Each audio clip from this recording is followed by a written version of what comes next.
Yes. How are you doing and how was your weekend?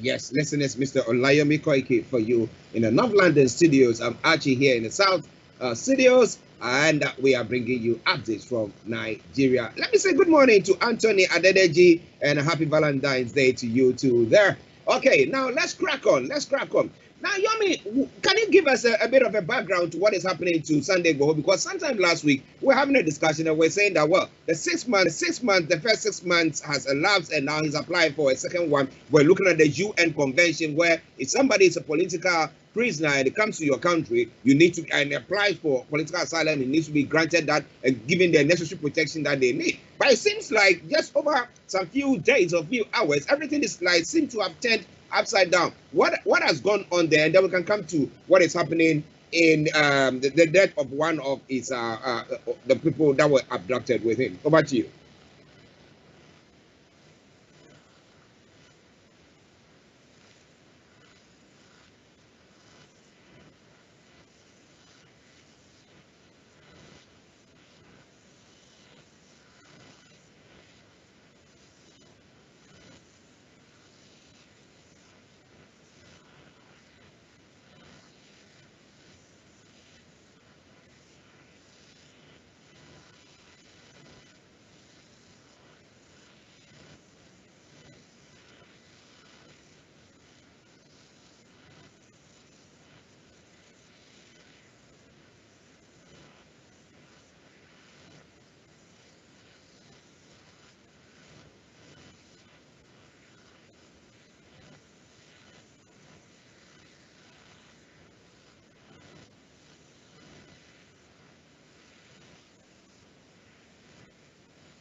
From the other link as well. I just realized that the link has not got the audio out, but I believe we should be out now fully. Yes.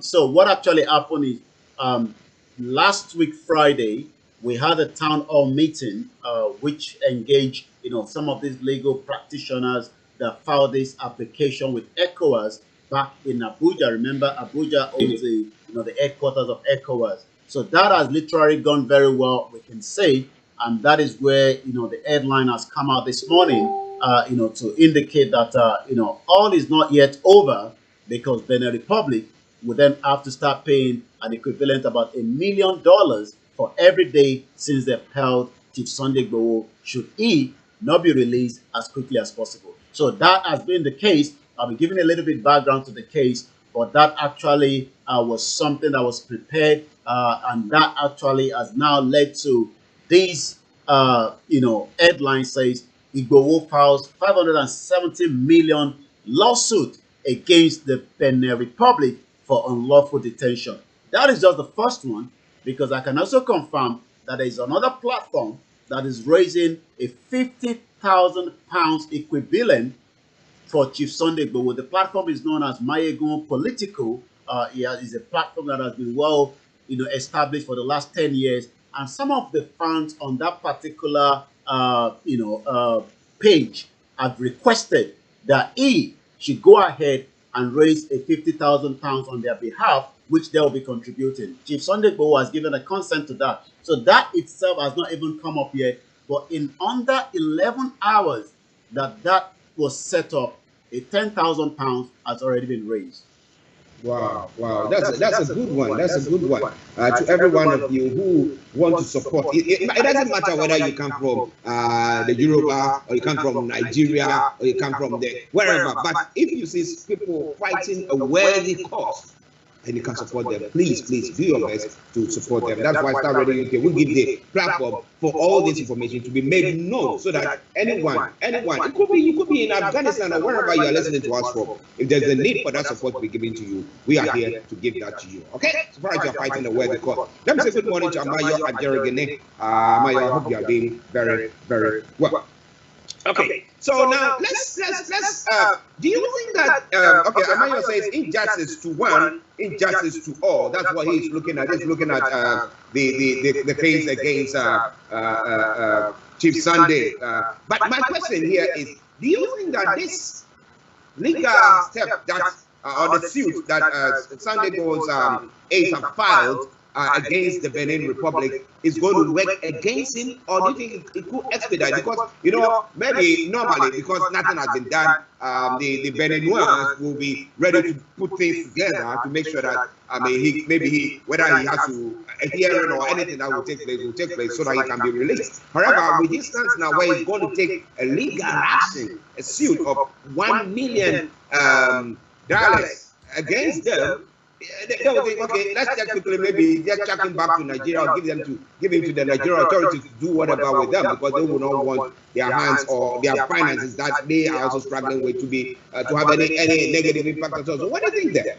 Well, it's an advantage for Benin Republic government, because already we do know that Nigeria has become the bully in this particular case. You know, Nigeria, because we know is using its might, to suppress, the government of Benin, not to allow, Chief Sunday IGBOHO to be released. So by going to the ECOWAS court, it's an advantage for Benin Republic, because they can easily say, it's no longer in our hands, because, this case has now literally left the shore of Benin Republic, which is the advantage. So it's not a disadvantage to Chief Sunday IGBOHO. It's literally an advantage for him to have a case heard. Some are in doubt that Benin, that ECOWAS seems to also have a control from Nigeria government, but we got to also remember that, as much as that might be of influence, it's also a kind of, to say that nothing will be left untouched to make sure that Chief Sunday IGBOHO is released from his, incapacity for the last 6 months in the hands of Benin Republic. His case has never gone back to the court, so what they've literally done is they've kept him in the bar. Likewise, they've allowed him to sign what we call another 6 months to say, we will continue to make sure that your security and your welfare and healthcare will be well taken care of. Yes, we are in communication with him on the ground there, but he still needs to be taken out of Benin Republic for a further healthcare, because he's been there for 6 months. And you can imagine, if somebody has been there for 6 months without, the kind of activities that he used to, then even if he's not of anything, it needs to be checked. Especially, we've got to remember, it was just under 19 days after his house was attacked. 2 people were killed, a cat was killed, 12 innocent people were moved out of the premises. The last person spent almost 4 months or thereabout, and likewise the same thing. So it's a pressure now on Benin Republic, because they will be receiving the first file of this application, I believe, within the next 48 hours. Because already the case has been filed in Abuja at the ECOWAS headquarters. Well, we know how the ECOWAS headquarters and how the ECOWAS leaders operate. But I hope that justice will prevail. Hopefully. Okay, listeners, Starr Radio UK. Now let's move on to the other story, where a sad story pertaining to one of Sunday IGBOHO's aides, who is said to have been killed or in a murder. And it's in someone's hotel. I mean, how possible is that? I mean, what is all that about? Well, it was on a Saturday when news started filtering out from Ibadan, Soka, to where Chief Sunday IGBOHO's resident is. And what actually happened was, we have these different kind of talks that works with the impunity of believing that they believe that they own the state. Is not just in your state. We have them in Lagos State, and we have them in all the the Southwest, and likewise, these are politicians' talks, and there was a particular one called Mukaila, also known aka Auxiliary. He works on behalf of the governor of Oyo State, which we categorically can say, because Seyi Makinde is the governor of Oyo State, but this person has been working as one of the park manager in the state. So what actually happened was, some of his boys decided that they would not allow anyone to put on any outfit that has Chief Sunday Igboho's wear or any outfit that has the Yoruba Nation outfit. They are not security, but they've decided that they would do that because they have that, privilege of the government support in that particular state in the southwest. So on Saturday, one person was sent to pick up. Was about to, the job he does is air condition repair. So he literally put in the gas in the vehicle. So what then happened was he was stabbed in the neck.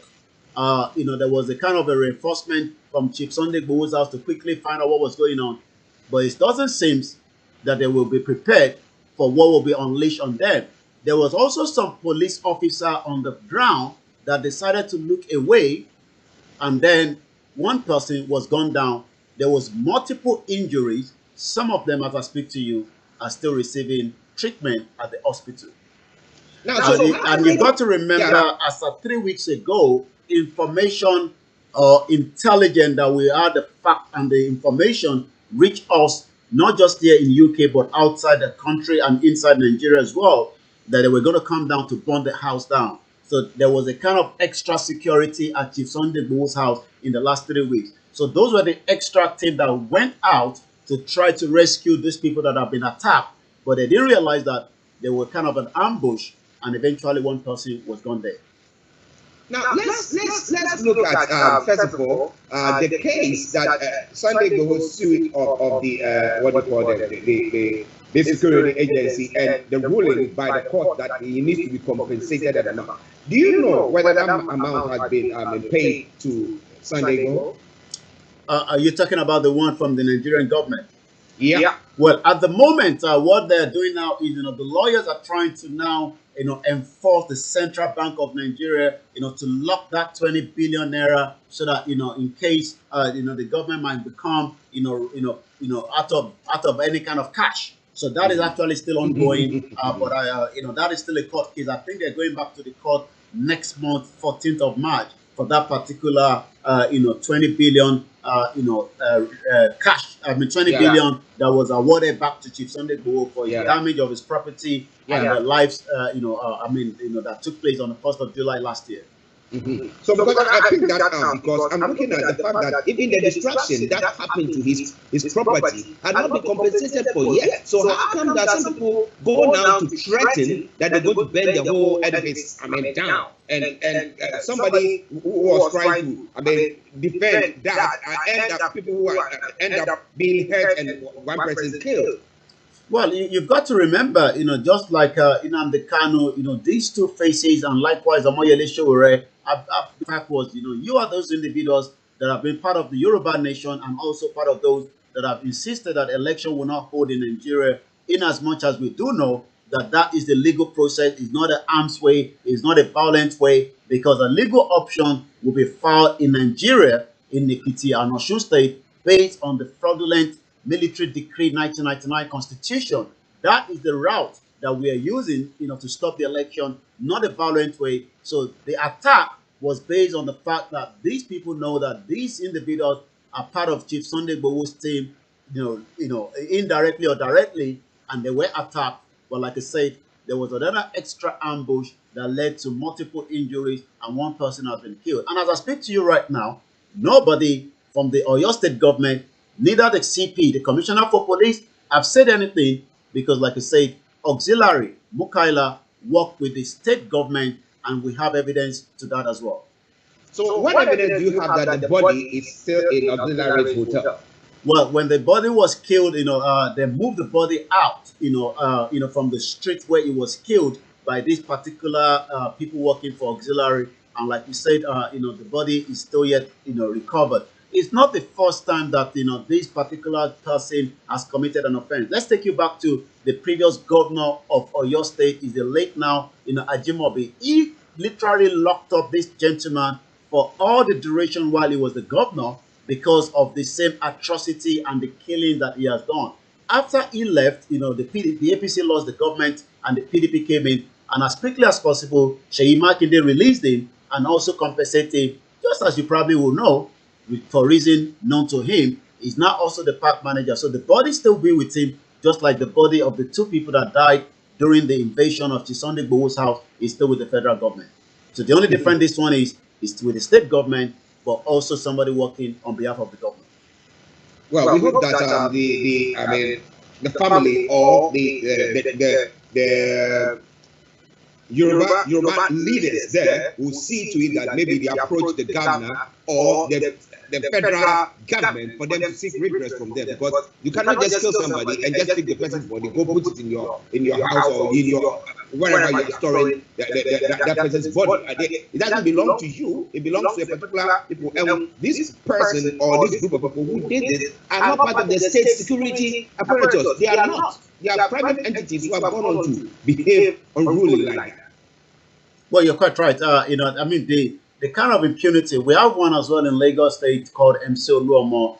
Is the chairman of the National Union for Road Transport Workers, and they have this privilege because of the support they're getting from the corrupt politicians that have decided to hold the strangle of millions of Yorubas and millions of Nigerians as well that are living in some of these states. And there was a video of a chairman of the tricycle that came out last week in one of the mainstream media, on a video that says that, his life was threatened by the same individual called MC Oluomo in Lagos, while he was again kind of laid an ambush when they were meant to have a meeting. The videos out there for the members of the public that might want to see that is on the Punch News Media on Facebook. This was just only last week, Friday, when he came out to shout that his life was under threat by MC Oluomo. So we have them in Osun State, we have them in Kwara. These are individuals that work with some of these politicians, and you can imagine they become a terror of their own to the citizens within the confinement of each of the states.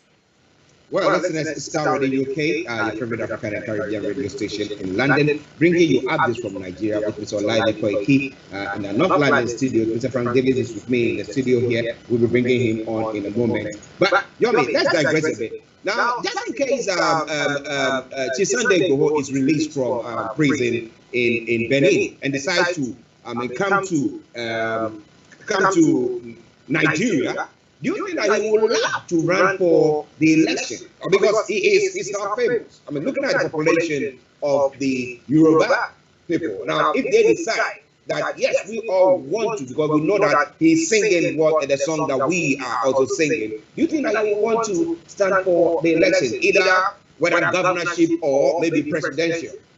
Well, I'm going to speak as the spokesman of Chief Sunday IGBOHO, that categorically he has said is of no interest to the Nigerian politics, not today, not yesterday, not 5 years ago, not 7 years ago, and not at present. He doesn't have any interest to have anything to do with the current political state in Nigeria.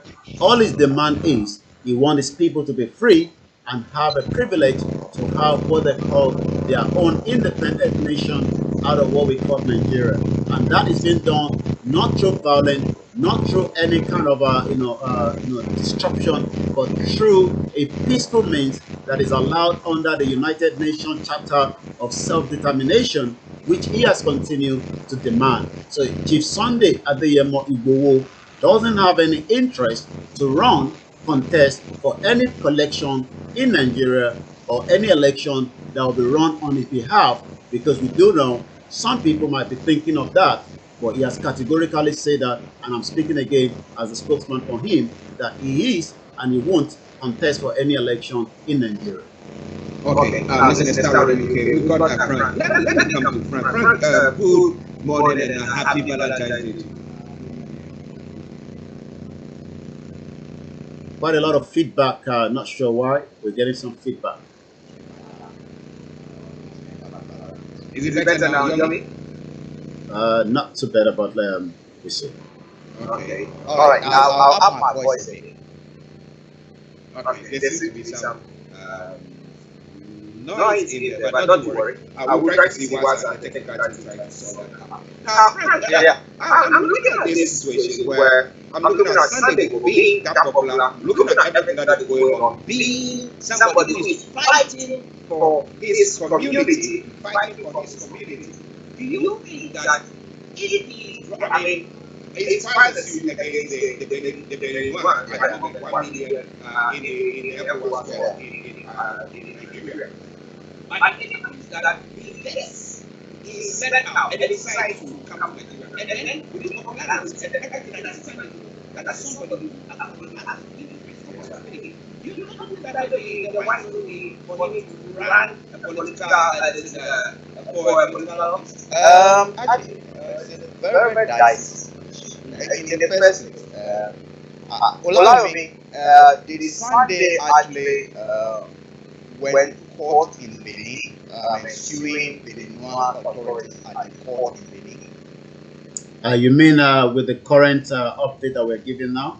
Yeah. Did he explore any legal option? Oh yes, the legal option currently in Benin Republic has been put on stall because there is no any update because the judges there says President practiced along has the final say, and that is why they are now using the route of the ECOWAS. And there's another legal aid that is now being set up by Mayegu Political Diary. About the £10,000 was raised about 11 hours, and they'll also be putting out a legal option against the country called Benin Republic and the president. The reason I ask that question is, under normal circumstances, he's being held under his wish. Charges are not being brought against him that he has committed an offense in Benin. So he not intend.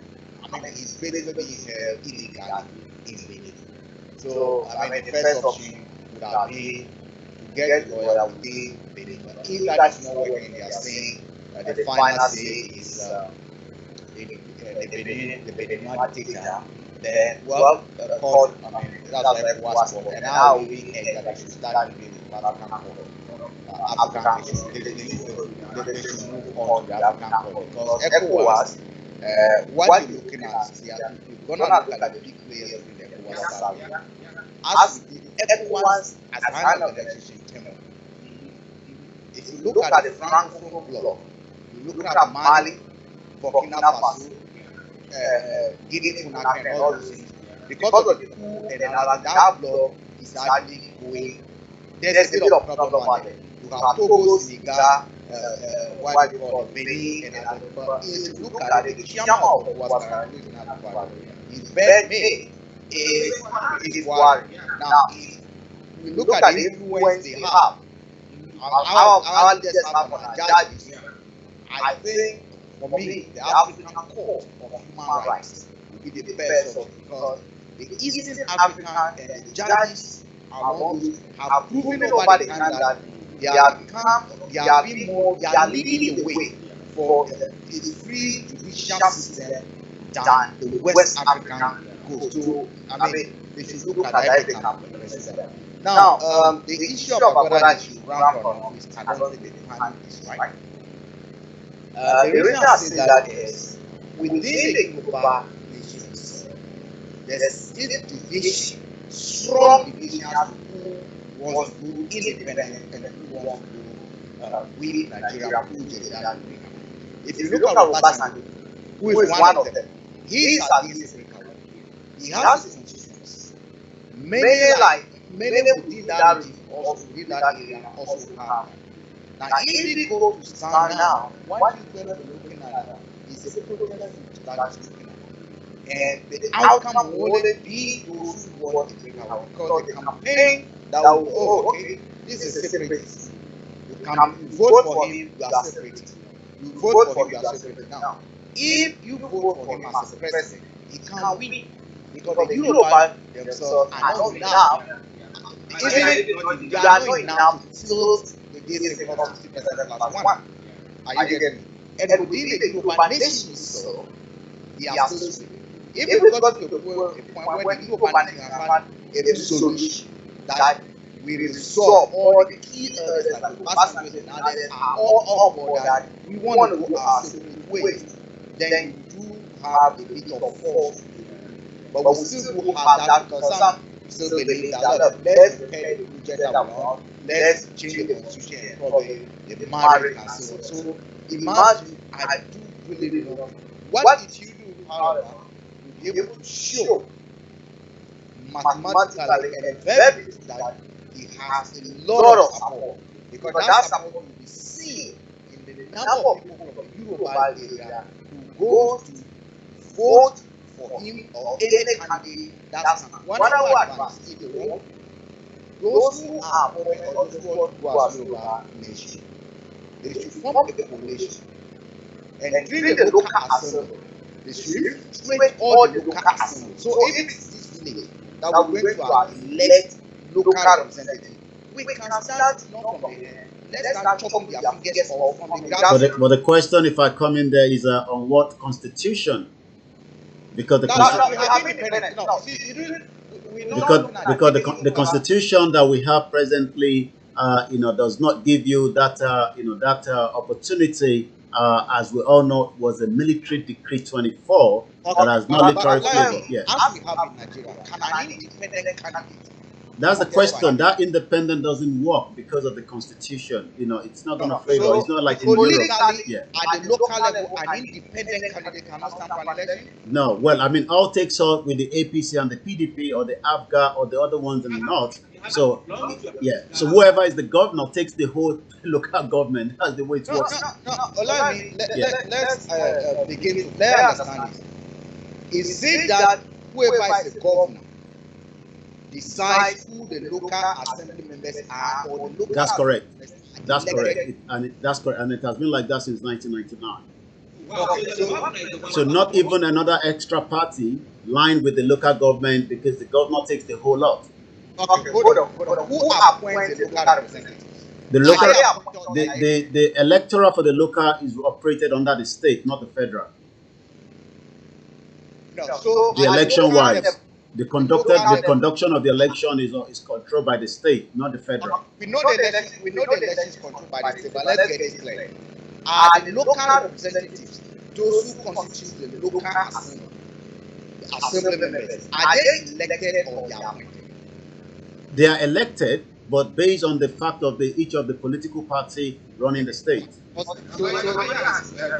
he's saying that independent candidates are not allowed. Okay, so if independent candidates are not allowed, then all they need to do, in my view, is to register for the party as a protest party. Okay, someone can register with that, or they can give it a different name, but they align with it and then begin chopping the fingers of the main political party. Well, it still goes back to the same thing like what Sowore was trying to do, because Sowore couldn't infiltrate that kind of, what you're discussing right now, because of the way the Constitution and the Electoral Act has been set up. The Sowore problem that I see is that, in my view, there's a gradualistic approach and there's a revolutionary approach. Sowore went with a revolutionary, a democratic movement, thinking that we can mobilize the radical youth, those who, a kind of a protest party. You were going at the top. If I were Sowore, the top should not even be an agenda. It shouldn't be an agenda. Whatever the resources we have, if we're going to take on one local assembly, next month we take on another local assembly, we begin chop their fingers off. Could be a 10 years, 15 years project. By the end of the day, we should get someone representing us as a protest group in there. If you look at the Greens over here, the Green Party, they are not giving up a prime ministerial position. But if you look at writing, they were all writing for years. And over the years, they've been making inroads in all other places. You can. So I think that's the approach that I would advise you to go. But they say that you cannot be allowed to register any political party that will align with your ethnicity. So you cannot have any find out that this particular political party is aligned with Yoruba. No, that's constitutional. That is constitutionally right, because every political party must have a national. That is why I said they should go in not to the Yoruba. They register political party from behind. They use a long spoon, right? Gradually, register political party. The political party declares that they align and share the vision of the Yoruba and the African area. That's it. But I get you. Register political party, declare publicly that we will work with this group of people. Not where say we are tribal, but we will work with this group. and make sure they are fishing as Archie. And then begin to work on the that's the way I look at it. But Sunday go come out as a national figure. I mean, you know, you get 1%. I get it. Well, let's start in UK. You're from that discussion. If you look at the Yoruba, the South, the Southwest, and the Southeast, do you know the majority? If again it's the South against the North, would you agree they are both South against the North? Would you form a majority? Well, it has never been balanced because even when Buhari tried almost 3 times, he couldn't get through with what they would call, the majority in the north. It literally needed, the support from the south. That was why, the alignment of that political formation took place in 2014 that led to the, took off of the PDP party. So that means they needed that extra support from the southwest. Okay, Yeah, I was calling. Yeah, okay. Let's start with the UK. While you're looking for to call in, you may look at some of the other stories themselves. Yeah, let's go straight to some not called an embarrassing one, but one of the the chairman, the national chairman of the APC, that we believe now something must be gone wrong with the bladder because on his visit to one of the traditional ruler in the state over the weekend, while he was trying to prostrate, there was some kind of wetness at his bottom, and people start asking whether the pampers was not. Starting water. No, he wasn't sitting in water. Starting water. So the headline says, ailing Tinubu reportedly suffering from what we call a chronic urinary incontinence, urinate on his body in public during a visit to Ijebu monarch. The politician's security aide was seen constantly holding his nose while looking at the wet area. A video which has now gone viral on the social media, which I've seen myself, shows the national leader of the All Progressive Congress and the former Lagos State Governor Tinubu was suspected pee stain on his clothes during a visit to Awujale of Ijebu land. That is on that, but again, there was another evidence that while he was traveling back from Minna to Abuja, a 19-minute flight, he also peed on his trouser almost 9 times. He had to go to the toilet on that private trip. Remember, he was in UK treating some other ailment of leg injury for like almost 3 months before he flew back to Nigeria, declared his intention in January. He literally ran back to the UK again for almost a week, saying he was having a consultation with some of the team, but he has literally gone back as well. So that is on that. But let me say also a happy Valentine with now a full strike coming from ASU this morning after a long deliberation that hasn't gone well with the Nigeria federal government and the academics union that have now declared a indefinite strike. Listen, just clarify. We don't sit here and celebrate or something. Yeah. Anybody can be ill, anybody, but I think that maybe he's having a problem with prostate. That's what's that. I mean, if the attention, with his role in the country, whatever, if they need to give him the medical attention, let them give him that. People play politics with it. When it comes to this, the opposition always play politics with it. We saw it when he was at Tammuz time. Even Akufo this time. So, one thing that our leaders need to stop one. Look, illness is something that is we all and we are campaigning. We tend to make ailment as something that is very simple. In this country, when the Queen is ill, when the Prime Minister is ill, there's nothing to be ashamed of an ailment. In fact, you do that and even the nation goes to the mood of praying for you. But in our part of Africa, we see human beings as idols. We see human beings, even lions fall sick. So they see that to them, sign of ailment is a sign of weakness. Totally wrong. And that is where we are today. There's nothing wrong with anyone being sick, right? But we pick that picture. That's why we run out of the country to come and see. And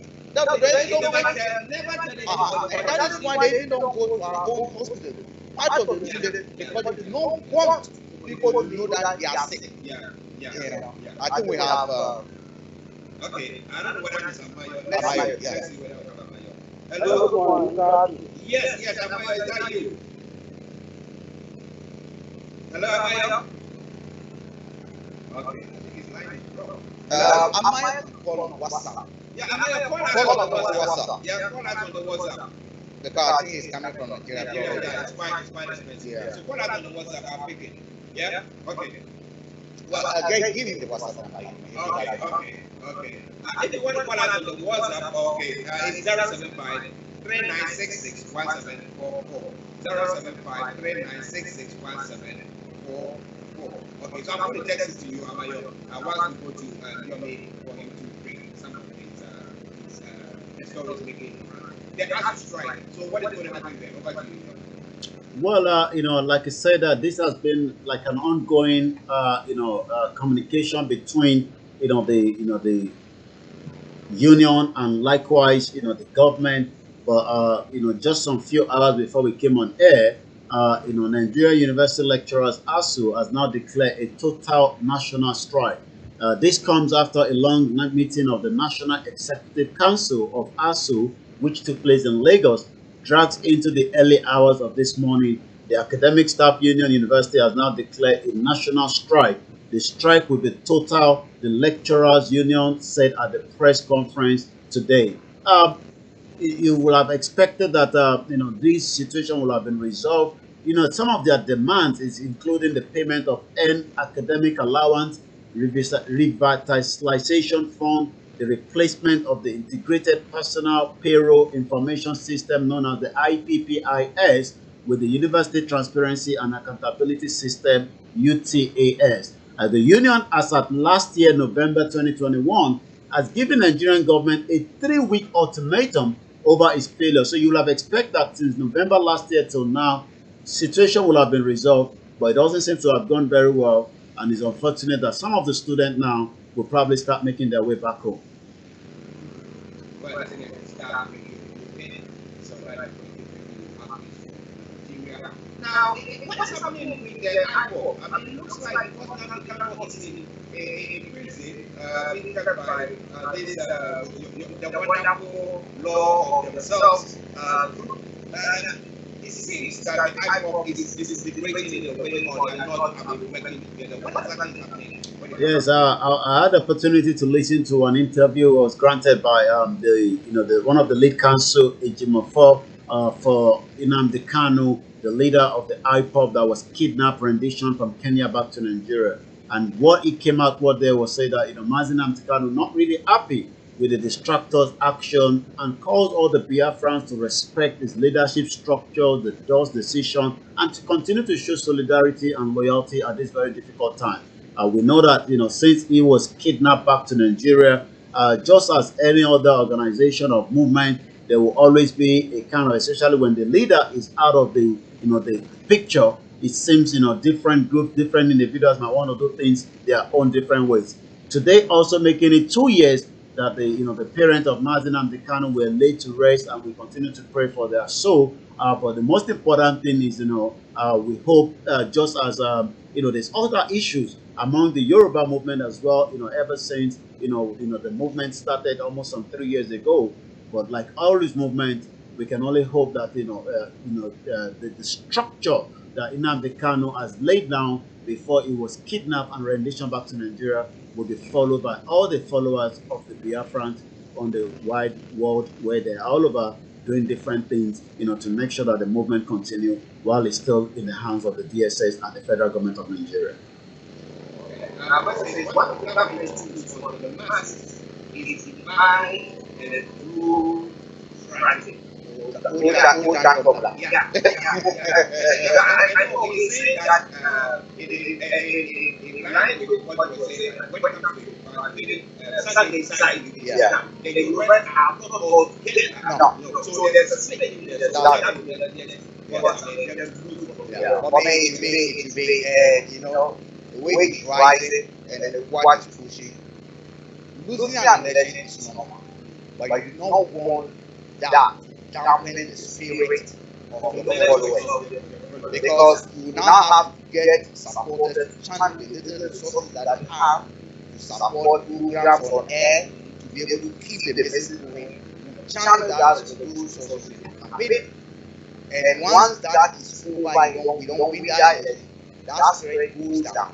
So for me, the timing is not right at all to consider anything of the election, unless we want to start targeting the local system. Or probably some people who support that, even if you don't have a political party now, you support this person.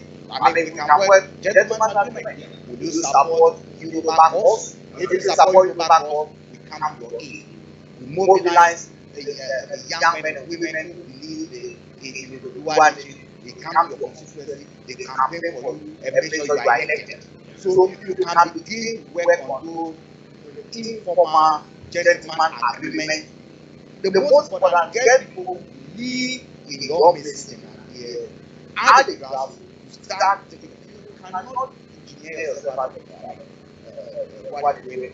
If you are in there, you contribute to what the decision making is. Really hear what he said, what he that will help you plan. For me, that I will. Because of the aim that we are yeah. But I'm just saying that even if you are elected and the government is coming, you are on at least nice. The government will unleash terror on the people are getting wiser. So they might have that notion of doing something, so they don't. You can't say that's what it is. Okay, let's start really. After Nigeria Protectorate, let's come back to you for some of the other topics and what is the Well, we go straight to the social media, but again, as we continue to monitor, what we now call the ASU strike, we also have to remember that it doesn't go well as the NUPEN are now also thinking of going into what we call a new strike because the situation of the petrol doesn't seem to be going nowhere at the moment, and that is already costing a lot. No end to fuel scarcity as NUPEN mobilized for what we call a nationwide strike. So it might be some of the prophecy that we're expecting that there will be so much strike at the end of this year in Nigeria, and we have to see. Remember, the government will do everything to stop that as well. Also, I was looking at the story that over the weekend where there was tension as the deposed Emir Sanusi planned Kano visit. Remember, it was removed by the governor of Kano State, Gandola.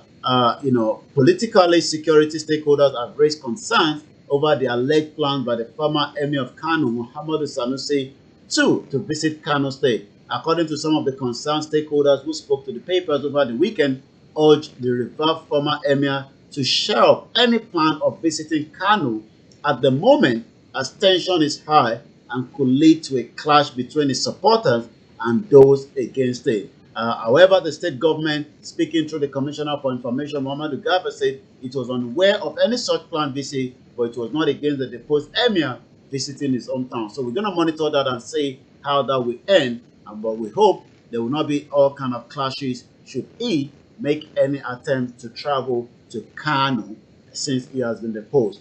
A lot of pictures, I've used those pictures as well. Remember when there was a kind of a storage of food all over the nation and people were hungry, and then this individual says Momo at Morris_Moyi some 14 hours ago, Nigerians, don't forget this, the opulent politicians hide these food items from poor Nigerians. I remember that a lot of food were eaten away in different warehouses until people started finding out those places, busting those places, taking out all the food as well. Also, according to Williams, on October 7, 1967, Muritala Mohammed commended the Nigerian Army Division that committed massacre in Asaba.